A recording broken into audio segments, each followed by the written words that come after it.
Il y a des hommes mariés qui font passer leur mère en premier, leur femme en deuxième. Bien évidemment, les fils à maman vont dire « Je fais passer ma mère en premier parce que ma mère, j'en ai qu'une, je pourrais jamais la remplacer. » Désolé, mais quand tu es marié, vraiment que tu es marié et que tu aimes la personne en face, c'est ton âme sœur, c'est vraiment ta personne. Ta mère, tu vas pas te marier avec. Tu fais pas ta vie avec ta mère. Ta vie future, elle est avec ta femme. Ta mère, elle va mourir avant toi. Selon moi, tu fais passer ta mère devant tout le monde, sauf devant ta femme quand tu es un homme marié. Je m'adresse à ces femmes-là qui sont pas contentes là qu'on ait dit qu'il faut aimer sa mère plus qu'on aime sa femme.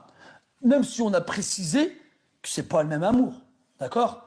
Mais on verra quand vous serez des mères. Et on verra quand vos fils ils vous tourneront le dos pour leur femme, si vous serez d'accord ou pas. On verra. On en rediscutera à ce moment-là. Là, tu te rappelleras de cette imam qui criait dans le micro et qui disait aimez vos mères plus que vous aimez vos femmes.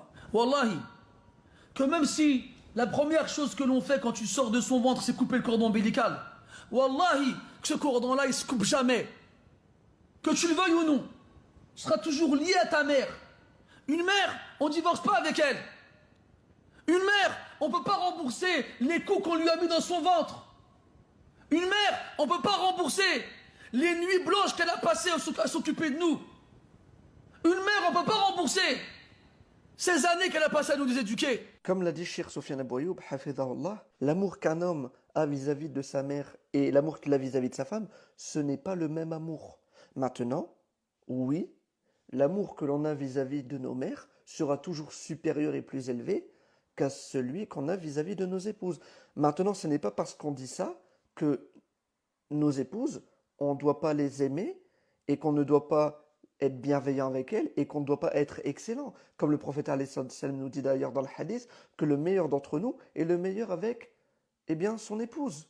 Et ici, ce que je trouve malsain, c'est qu'avec ce genre de discours qu'a tenu la sœur, ici, ça ne pousse qu'à mettre la fitna dans les couples, dans les foyers. Ça ne pousse qu'à créer une ambiance malsaine. Et ici, créer une rivalité entre les épouses et les mamans. Alors que chacun, en réalité, a sa place.